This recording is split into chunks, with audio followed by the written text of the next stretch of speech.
Welcome everyone to another edition of NatCon Australia. Today I'm delighted to welcome an old friend, Dr Alan Moran. Alan is a noted economist who has analysed and written extensively from a free market perspective. He's cited by none other than former Prime Minister Rudd as one of the main proponents of neoliberalism in Australia. Amongst other things, he was director of the deregulation unit at the Institute for Public Affairs, a senior official at the Productivity Commission, a director of the Commonwealth Office of Regulation Review, and a deputy secretary for energy in the state of Victoria. He writes regularly and other publications from his website, regulationeconomics.com, on a wide range of topics. Welcome, Alan. Hi, Dan. No worries. Is there anything else I should have added there, do you think? I don't think so. I think that's about it, and probably more than enough. Try to give you a quick summary. I've been meaning to talk to you for a while. I've known you for quite a number of years now. And your recent article in the Spectator provided a prompt for that. The title was, Can Subsidies Help Australians Make More babies? What's a quick summary of the article for those who haven't read it? Well, basically, we've been obsessed by overpopulation for a long time. We're actually facing a situation worldwide where we have a declining population, and it's obviously mainly the developed world as we know it today, where they have birth rates which will halve the population in Korea and places like that within a generation or so. But it's also evident elsewhere, and indeed the only ones which are growing rapidly are Southern Africa, or Black Africa, if you like, which is growing quite rapidly at the present time. But even that has fallen off quite markedly and is likely to cease growing by the end of this century.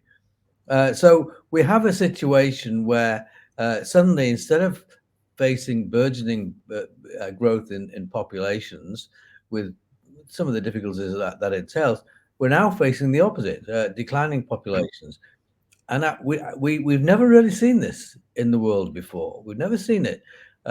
It may well be, people will say, oh, well, that's great. We now have all this infrastructure, housing, etc. We have a surplus of it and prices will go down, we'll all live better. Maybe that's right. But the other aspect of it is that, a declining population means a vastly aging population. So not only do we have fewer hands, but we have those fewer hands having to be allocated to looking after the aging people who need much more intensive care. So, in terms of the productivity, there is a double whammy there, and it's difficult to see where this will develop. Now, you finish your article by saying, if we are to halt this, and talking about in Australia in particular, let's focus on that, there's no alternative but to restore the incentive for child rearing. That means very substantial government support to compensate parents for the loss of prosperity they incur, something that has always previously been seen as intrinsically beneficial. Has there ever been an attempt to quantify what the true cost to parents would be in order to put them in the same position they would be were they not to take time out from the workforce and to rear children? Because it would be a massive cost, right?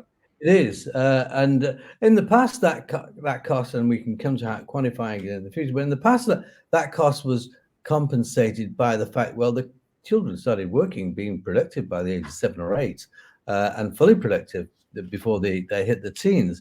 So and nowadays in a Western society, basically they're well into their 20s before they're fully productive or off the parents' hands. So this is a major change that's taken place, and suddenly you don't have offsprings to look after you in your old age. You probably don't need them because you have pension funds and things as well. But the cost of those offsprings is far greater. There's a number of studies being conducted. One in a couple in the United States have put the cost of a child for the first 17 years being over $300,000. And that excludes some of the effects of usually the wife not working for much of that period, or working less productively or part-time or whatever. So the costs are very great. Whether in fact you could ever develop that kind of money, and whether in fact people would still would actually change their behavior. You'd expect they would change it somewhat. There's no question about it. They would change it somewhat, but whether they would change it sufficiently to actually arrest the downturn in population, if that indeed is what you want to do, it's not clear at all. Yeah, it's not obviously an economic driver isn't the sole reason people have children, but it is. It shouldn't be so economically hard or such an economically hard burden to have them. Like you said, $300,000 is a double amount of after-tax income, and yeah, it seems to me like the accounting there's never a true or sophisticated accounting for children. They used to be, like you said, essentially productive goods in one. From one perspective, they're working on the farm from an early age, or they were helping raise children themselves, or they were looking after oldies and old age. But now they're more consumer items, and very, very expensive consumer items when you truly factor it in. Yeah. So, I mean, it's there are, and it is drastic, right? Like the Victoria, I think you cite in Australia, the state with the lowest birth rate is Victoria. But that's still above places like South Korea and I think even Italy, right? I'm quite fond of Italians, Koreans, and even South Koreans, and they are going, going out of business. Do you think it's been given sufficient attention in the economic departments globally, this issue? Do you ever recall demography or birth rates being talked about in Echo, 101 or whatever it is, 102, wherever you get that? They certainly they were adverted to, but I don't think they were seriously studied as. And in terms of, I don't think people have really come to grips with what this implies in terms of the longevity of a civilization, with it declining in that way. One can think of the population declines in the past eras, maybe ancient Greece or whatever, which was very easily conquered by the Romans, having been a massive power in itself. There was some population decline there. You can see those sorts of adverse effects. Can we arrest this decline? I don't know. To what degree is this monetary compensation available and applicable? I mean, some people say, oh well, it's exacerbated, and that was true by things that have changed in the past couple of generations. House prices as a proportion of income are much higher, and that in Australia and a lot of other places, and that's as a result of government policies which have starved us of land, etc. But that's not the case in all countries. For example, in Germany, there's no problem with house prices. In many of the southern United States, there's no problem with house prices. They're still relatively low, less than half of the prices here in Australia, and yet they're all facing the same sort of population decline as we are. Right. So what does explain it if it's not economic alone? And what's the best guess from the Academy on what truly is driving it? Is it female emancipation? Is it female entry into the workforce? Is it a combination of economic factors? Is it loss of religiosity?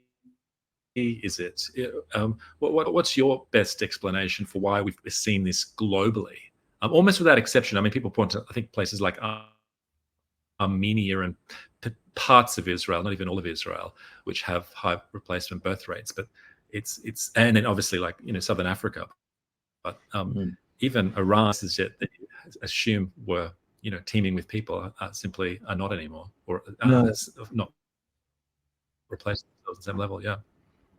I think, I mean, it's all speculative as to what is the cause of it. I mean, we can certainly say some things that aren't the cause. I don't think you can point to religiosity as the cause or lack of it, since it seems to be prevalent also in theocratic type states as well, like Iran is facing a population decline. So, you know, it's difficult to say that that's the case. There certainly has been a change in human psyche, if you like. You know, we have actually a much more hedonistic society than we've probably ever been in the past.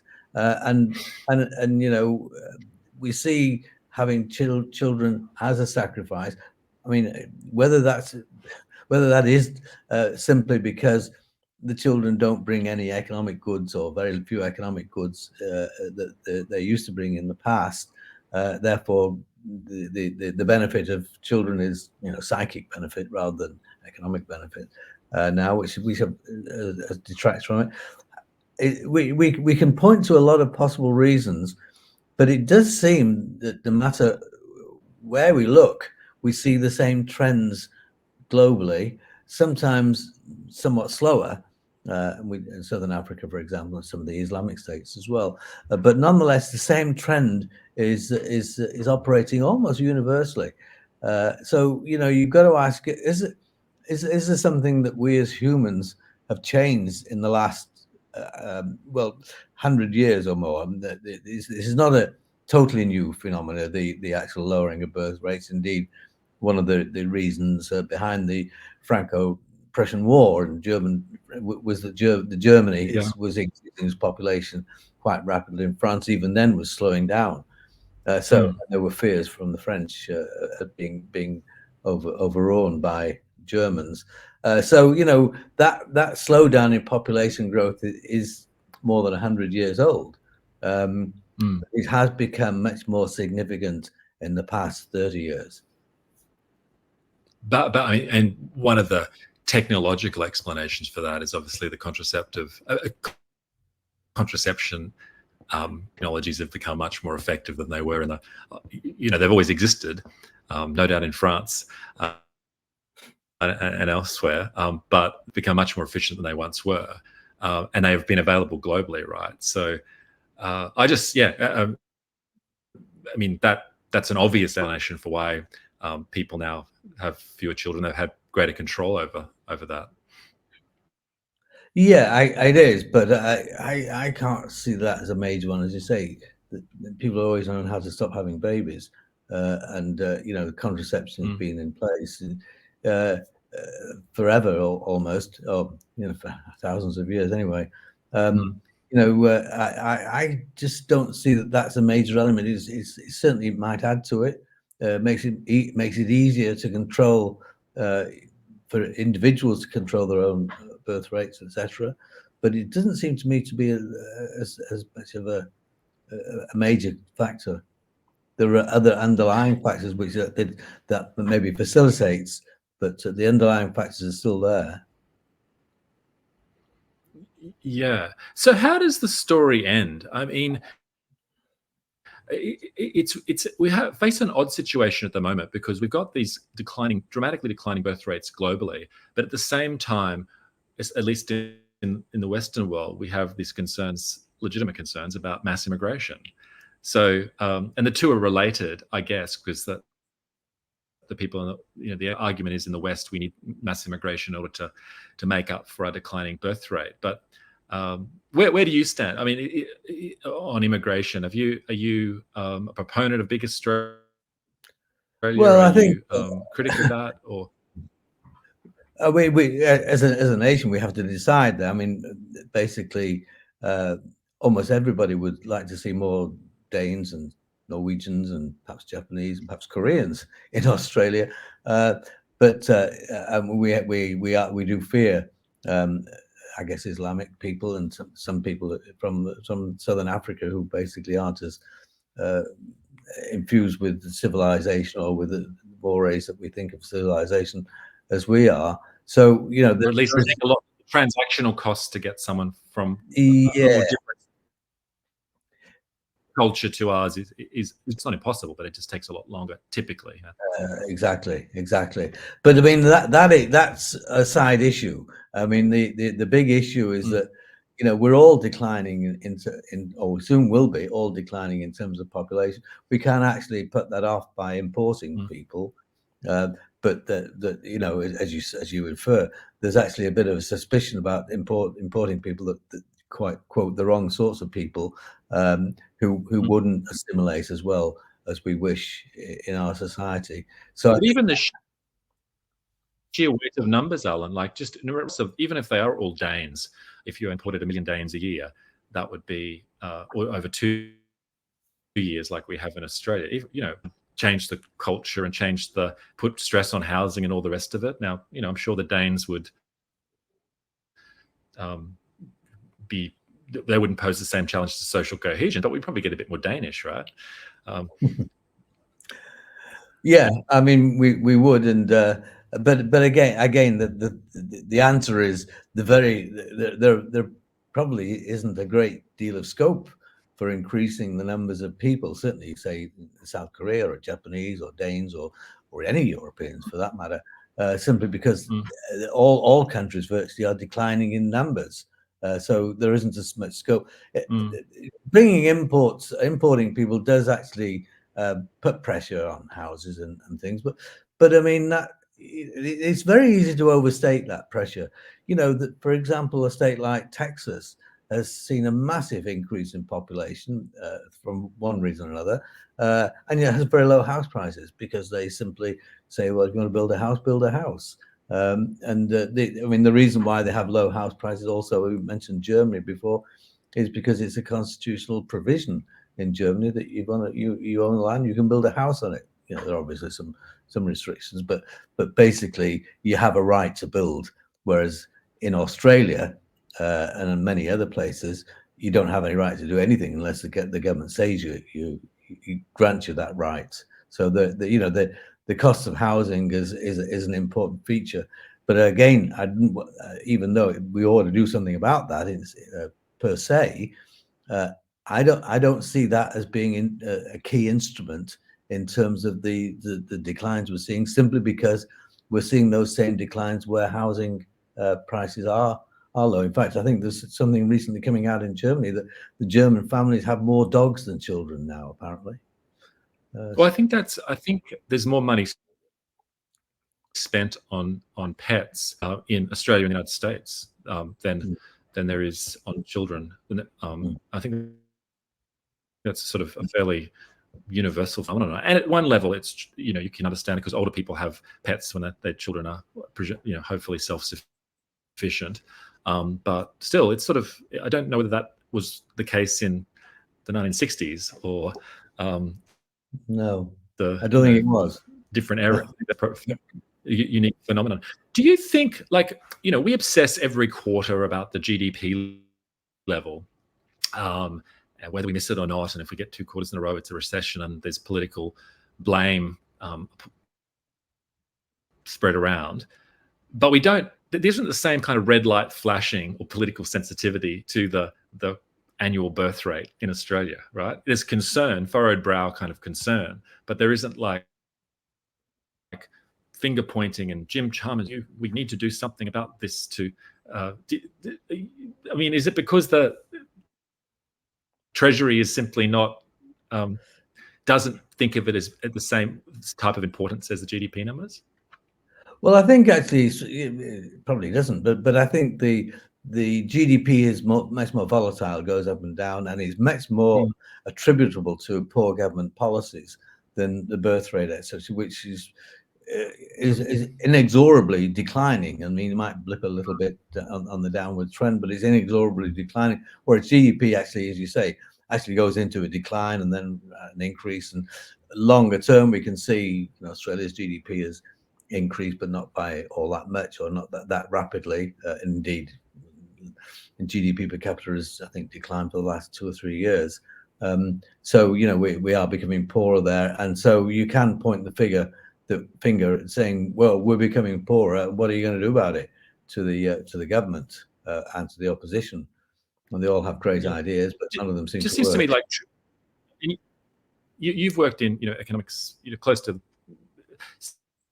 seats of economic power at state and federal level over the years. It just seems to me that Treasury, I don't know what it is, that there's a lack of coordination with immigration, or there's a lack of understanding about birth rates. But, you know, notoriously, they, you well, the intergenerational report, and they had these estimates about what Australia's population would look like at particular years, and they were, we reached those targets well before Treasury anticipated, like 20 years before Treasury anticipated. And at the same time, there wasn't really any forecast that birth rates would decline so dramatically either. There sort of seems to be like, whereas the long-term projections, and I know everything's uncertain, long projections about commodity prices and everything else, but population predictions, they rarely get right, or they just completely overshoot or they massively underestimate the decline. I mean, if you can look at projections over the last 50 years, and almost all of them have underestimated the decline in birth rates. So, we tend to, draw a straight line, but a progressive line there, and say, okay, well, it's going down a little bit, but it's actually going down exponentially, and so we are missing that trend.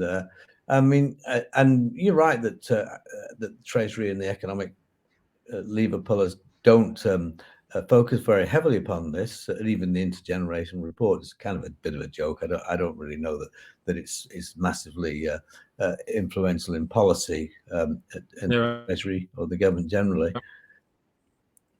But I mean, but in some nations, are taking it much more seriously and doing things. Hungary is often cited as one. You can get a free housing and a whole lot of perks if you have children there. And there are other. I mean, Korea itself is trying to do various things to increase their birth rate. So far, not with a great deal of success. So there are concerns about this, and there are measures being put in place to increase birth rates. And in the past, we used to have things like family allowance, which really wasn't to encourage birth rates. It was basically to, compensate people, I guess, for the cost of the children.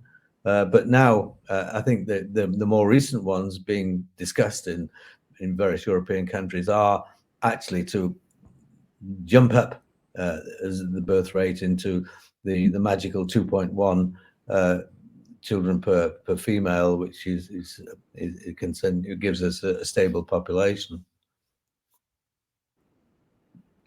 Yeah, there was I attended that Alliance for Responsible Citizens get together in Sydney recently, and also the one in London. But the one in Sydney, Erica Comazar, who spoke in London as well, she had a speech of the importance of mums staying with their kids for the early stages of life, and how terrible childcare is, and how a lot of the mental health symptoms that children these days experience can, in her view, be attributed to real childcare. But I also feel like and she said, look, everyone has a choice. You can give it up and, look after your kids. It's a lot harder to do that when middle-class existence is sort of predicated on two income. To own a house, I mean, in anywhere close to the central, well, even like within 30, 40 minutes drive of the CBD, or even in a regional town. I mean, they used to, you increasingly require two incomes or, intergenerational support to be able to do that. I mean, is that, what are there any reasonable, purely economic proposals that can be used can be implemented to make that easier, or to adjust it? Matt Canavan had, and it's been mooted, likes to promote income splitting, which we used to have. I mean, that would help at the margins to some extent, but it still seems insufficient to compensate people for the economic costs that they do. And it shouldn't be. People make incredible sacrifices, but in order to get the birth rates up, you need more than individual heroes, right? You shouldn't be required to be so dramatically heroic. It should just be a much more common stance, a commonplace type of way of life to do that. Sure. I mean, it was a serendipitous thing in the past that, you know, basically you had kids and they gave you economic benefits as well as obviously all the psychic benefits that you get from children. But you know, that's been reversed. I mean, this is all I can think of. The thing that's been reversed is that in the past you could look at the arithmetic of having children and the cost of them and what they brought to the table, and you could come to a level, and now that level is tilted massively. I mean, there is no economic benefit of having children. I mean, even when they're grown up and can work, they leave home, and often children are kind of dependent until the mid-20s. So there is no economic benefit now. The only benefit is that, you know, you do want to, you know, maintain your gene pool and all that sort of stuff. The individual does, as well as the government, the state. So, you know, that's the only thing I can see there. I mean, I think, you know, superimposed on this is this hedonism that we have now. We do actually want to go on overseas holidays, want to live in rather finer houses, drive cars, and all these things, which require some sacrifices. They've always required sacrifices to have children, but they are seen to be greater sacrifices now. I mean, almost all our grandmothers didn't work, or maybe worked just very part-time, whereas almost all women now work, or you know, they give up work just for a few childbearing years.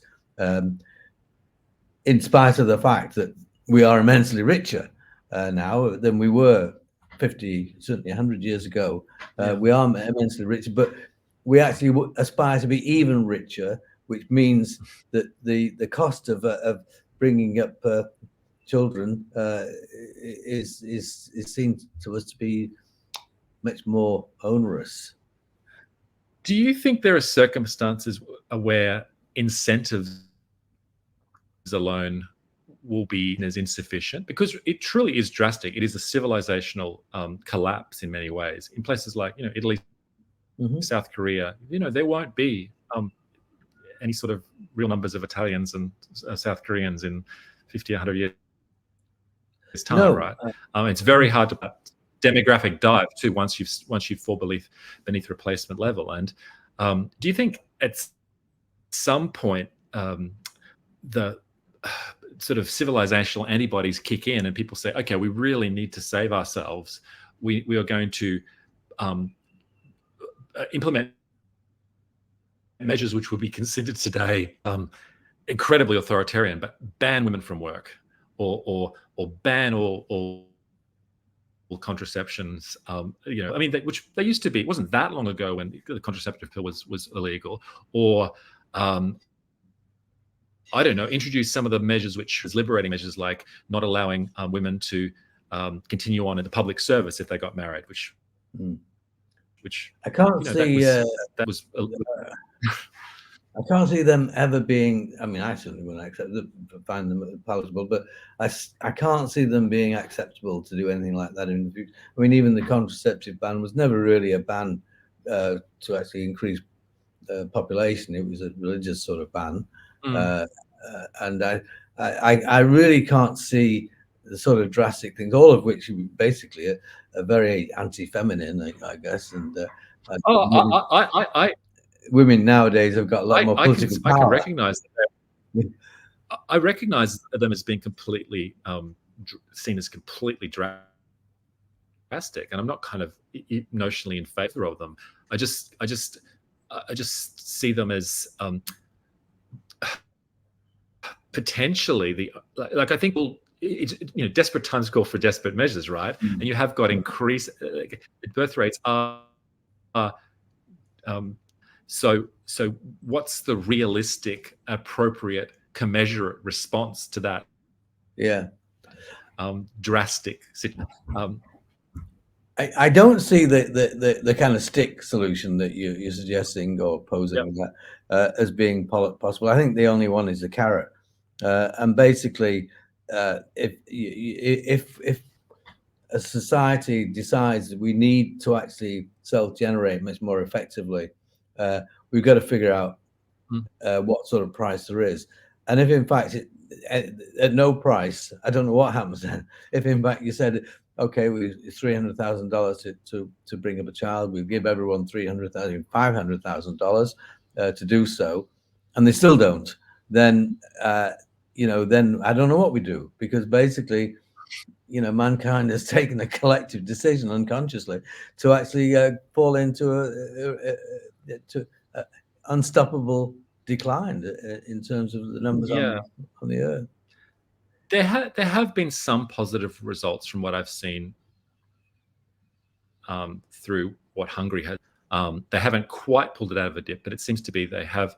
And I can see, if you gave, I think you don't, one of the measures that caught my eyes, if you have more than 4 kids or 4 or more kids in Hungary, and I might have this not quite right, but you effectively don't pay income tax for the rest of your life or something. I can see that being that encouraging people at the margins to have children. And once it becomes more the norm rather than something weird to have more than 4 kids, suddenly there's a social incentive to keep up with the Joneses in that type of way, rather than in terms of what you can accumulate with material things. I think. I think you're right. But we'll see. I mean, we don't really know what the outcome. As you say, the Hungarians seem to have gone a lot further than most people, most nations, in terms of trying to foster them. I don't think they're still not at the 2.1 level at this time. They may well get there, but I think that is the only solution. I think that a declining population probably does bring much more disadvantages than advantages, and it even brings security disadvantages as well. But it does bring much more. If we are to stop it, we're going to have to compensate people economically by given amounts. I'm not sure how much. And if that doesn't work, then I don't know what we do. We basically we've taken that collective decision that we are going to fall into a spiraling down in population over. And whoever survives. They rebuild somehow. Yeah. Do you think, Alan? I mean, you're from Manchester original, right? I am. Yeah. Thereabouts. Yeah. So you're the original Manchester liberal from 19th century fame. But do you think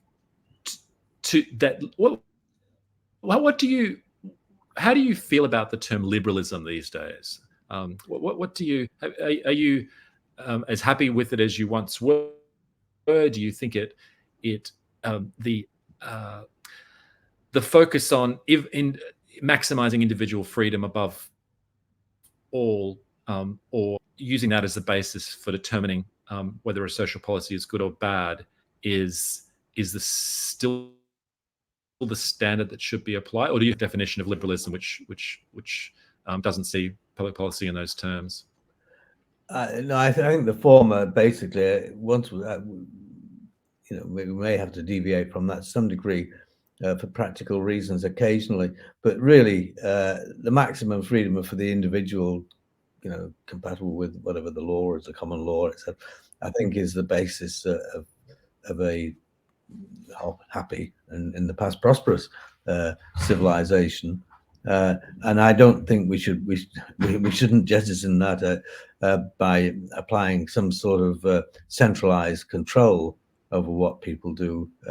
And in the end, if you don't adopt that, then you are talking about a big brother situation one way or another.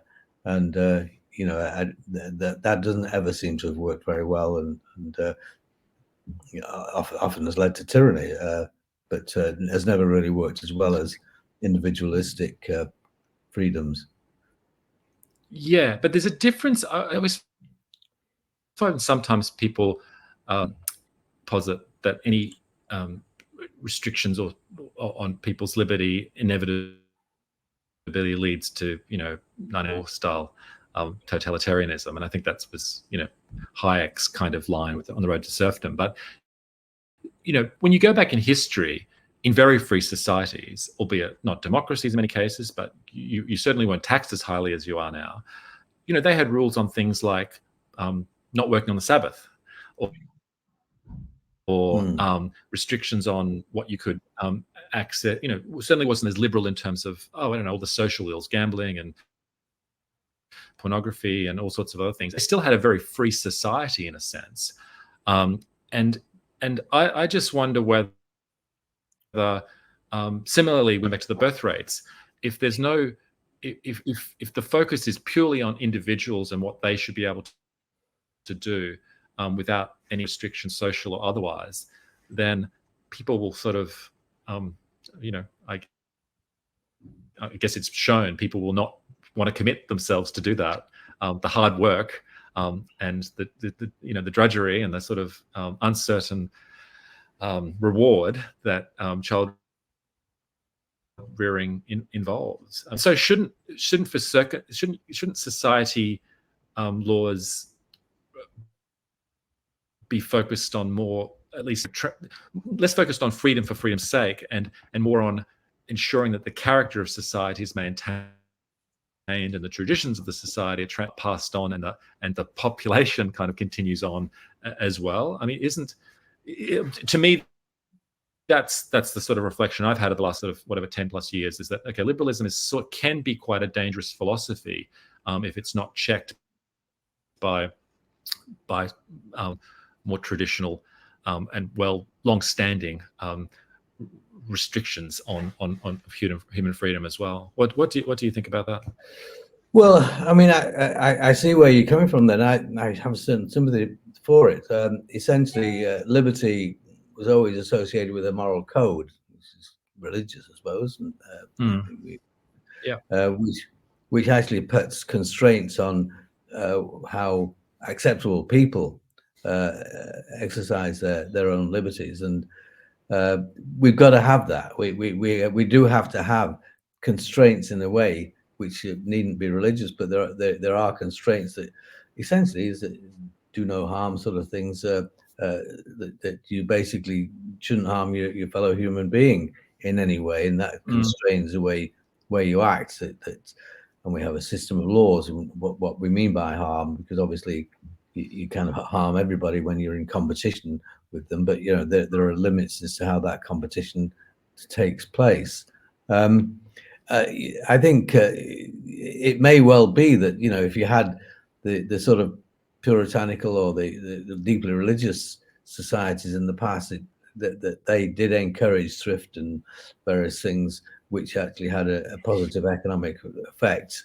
We used to talk about the Protestant ethic at one stage as being the background, the key to civilizational things, and of course we found the Protestant ethic in Catholics and Islamics, and certainly in Buddhists and others. Eventually, the same ethic was there, but so there's certainly a coterie of rules and laws and norms and ethics and things that need to be accompanied by libertarian freedom. But in terms of what we do about the birth rate, though, coming back to that, is essentially, if we as a society think that individuals aren't being productive enough in terms of having kids, then I think the only solution is to say, well, it'd be a good, we might say it'd be a great thing to have kids. Whether that will work, I don't know.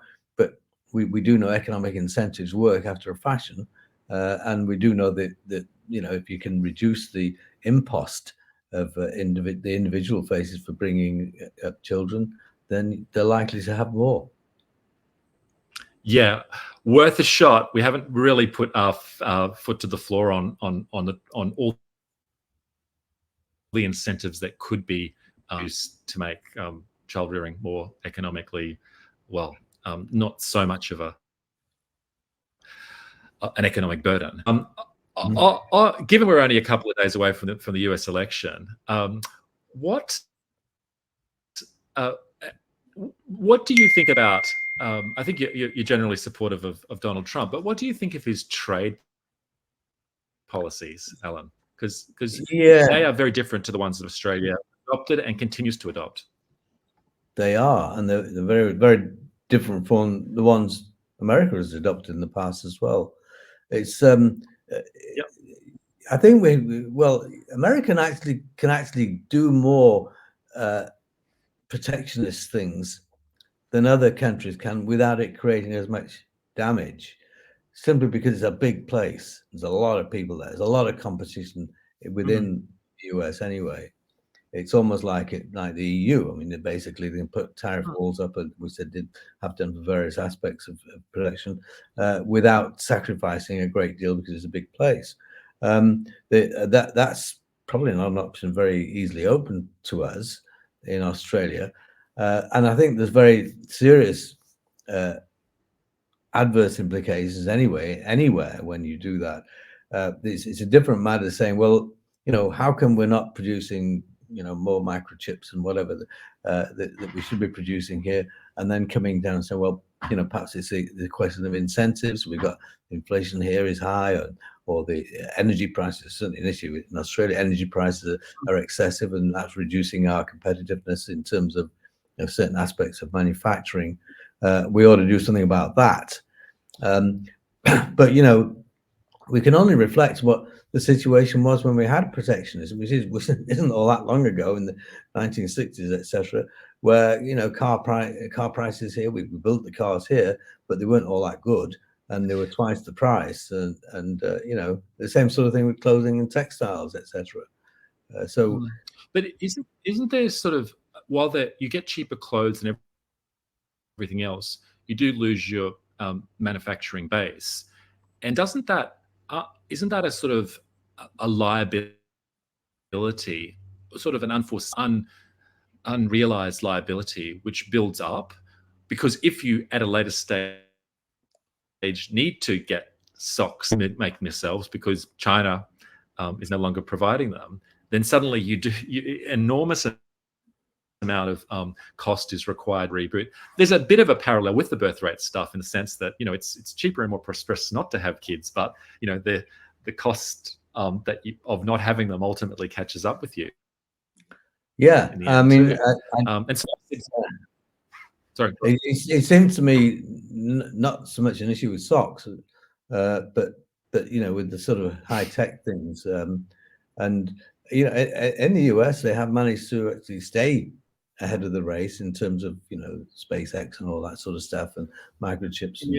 And they've attracted the Taiwan Semiconductor and some of the German motor vehicle firms into the US itself, by giving incentives, I suppose, but also simply because the US has got some other advantages in terms of flexibility of labor and low cost energy. But even with in Ohio, right, low cost, they've got nuclear power, got much more flexible labor regime than we do. They've got lower taxes overall than Australia does. Still, all those manufacturing jobs and factories and everything else did get moved off to China in the last 30 years. And I was in China, as you know, when China entered the WTO, and I saw the mood at the times that this was just obviously a good thing. And then it's interesting now, 25 years later, or almost 25 years later, to see how much the mood has changed, and how, in retrospect, people, I think, more widely recognize that was a bit imprudent to let China into the WTO on this, on the terms that it did gain access. Where do you stand? Do you think that that's, should Australia continue to import Chinese manufactured goods duty free, unlike the US, which now imposes tariffs on them? And well, the US may well with Trump. Essentially, I think there's no alternative but to continue doing that. We could not replicate the Chinese economy and make the goods and services here anyway. We couldn't at the cost. We could at the cost, but at the cost which would cripple us and basically halve our living standards, essentially, which is a massive price to pay. I think we've got to basically hope that the world stays basically a free trading and peaceful and all that sort of stuff. and try and adapt to it. If we start putting up tariff walls, we have a much lower standard of living than we would have in the past. It's not to say that there's an awful lot of things we can do to reduce costs here with the labor flexibility, with the energy flexibility, and things that we're going in the opposite direction with, which is harming our ability to produce all the sorts of things. We were a powerhouse of aluminium production not long ago. Now they're all basically in hospital beds, the aluminium plants, and being subsidized to stay alive.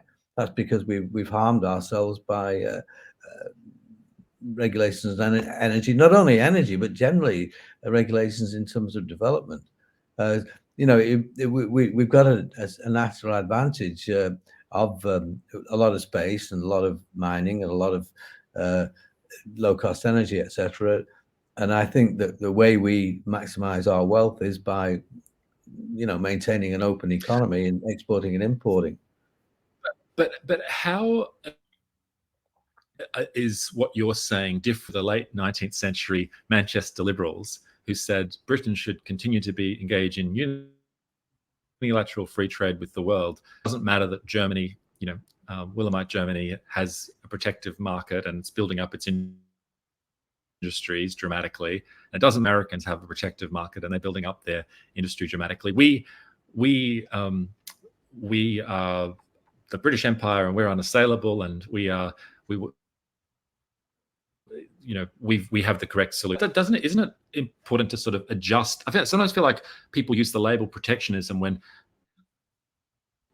really as though they come up with the solution for all time, when really the trade policy needs to tack and adjust, because it's not just an question, it's a question of foreign policy as well. You can't, trading with China is different to trading with New Zealand. Trading with the United States, trading with Bangladesh, because of the different social, economic sort of climate as well, right? Do you think that, do you agree? Do you think it's not really something you need to factor in?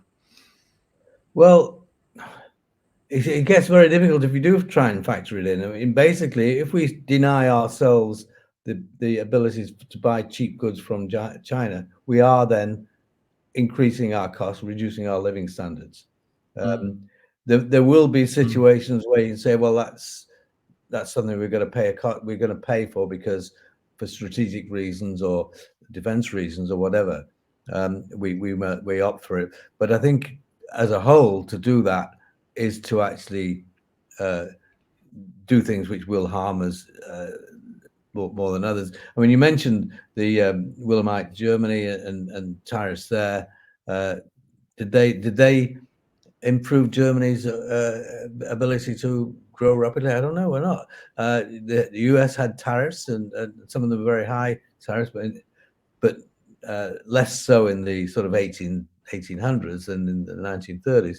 But again, US was one society, an enormous country with a lot of competition within the country and things. UK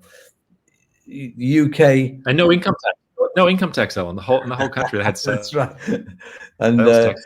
Right? You have tariffs, but you have no income tax. That's what Trump is sort of suggesting that is. Well, yeah. I don't think that's going to work. Essentially, the only taxes in North American colonies when they revolted against King George, with the taxes there were kind of excise duties, about 2% of GDP. Wouldn't you live in an economy now where your taxes were 2% of GDP? There, they found it onerous and revolted. Their stamp duty was the prince was nothing, and we paid hundreds of thousands of dollars of stamp duty by Australia. My goodness, it's just insanity. Yeah.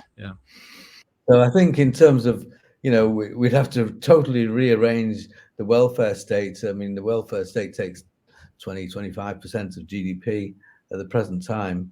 And in fact, we were talking about having incentives for kids. We'd probably have to raise that somewhat, or unless we made some drastic cuts elsewhere.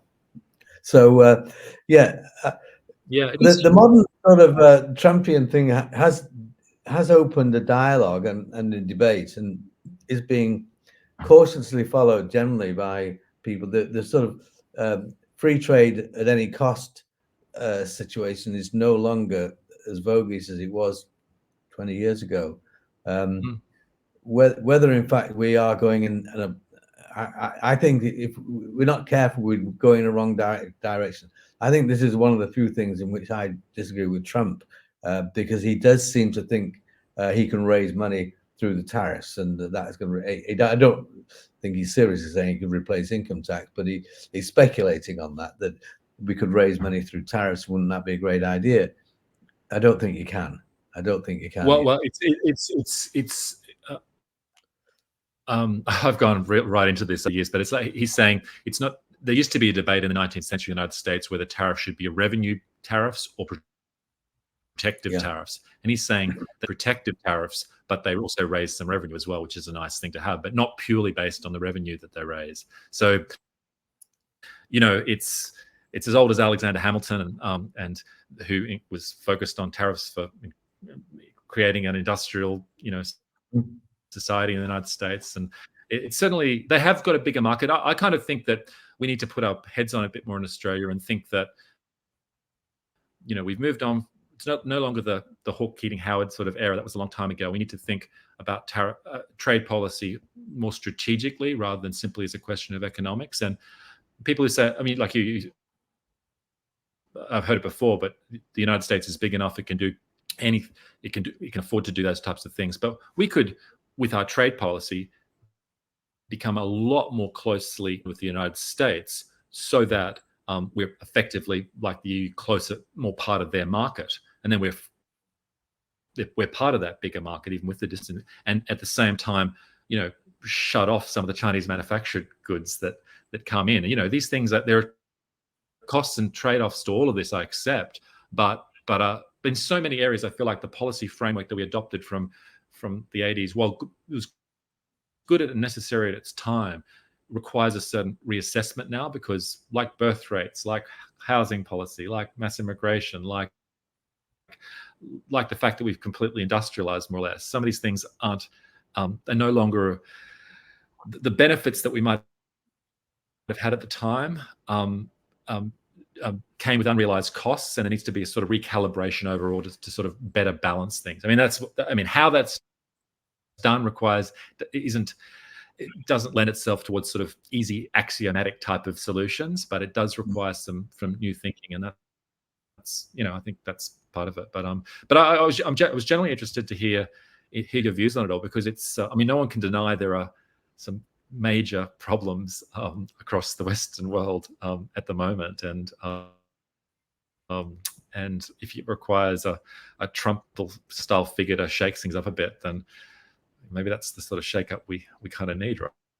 I think that's absolutely true. And Trump's, if he doesn't get in, I think there is a slow decline in the West generally. And as I say, I don't agree with all of Trump's policies, but certainly in terms of his energy policy, in terms of what he talks about, a deregulatory policy generally, these are things that we've got to do, because we've ossified our country, and America has as well, in terms of the various imposts on entrepreneurship, and we just grow them day by day. We grow them. We have to actually cut that back to achieve the sort of competitiveness which would allow us to find niches in the market. It's so difficult to really see how we could become a mass producer of say, clothing, etc., in future in a cheap way, because it essentially is something that's labor intensive. Is going to be made in Bangladesh. China doesn't even make much clothing. It does make clothing, but it's basically being displaced by other nations which have GDP per capita half of China's. And so, we will see that sort of thing happening.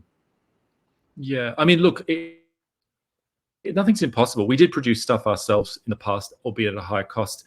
I think when we got rid of that, there was an unforeseen, unrealized costs that can be that we didn't fully realize.